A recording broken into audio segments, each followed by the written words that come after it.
কিভাবে এই ঢাকা শহর এত ভূমিকম্প প্রবণ হলো এবং ডেঞ্জার জোনে পরিণত হলো, এবং ভূমিকম্প হলে কী অবস্থা হবে ঢাকা সহ বাংলাদেশের সকল অঞ্চলের মানুষের, চলুন এই বিষয়ে আজকে আলোচনা করা যাক। প্রতি বছর প্রায় 6,000-এরও বেশি ভূমিকম্প হয় পৃথিবীতে। ভিডিওগুলো বানাতে রাত দিন পরিশ্রম করতে হয়।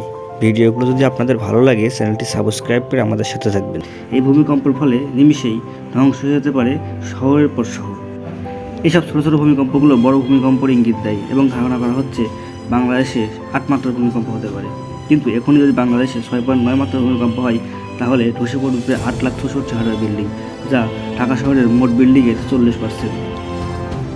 এই মাত্র ভূমিকম্প দিনে হলে প্রায় 2 লাখ এবং রাত্রে হলে 3 লাখ মানুষের মৃত্যু হতে পারে।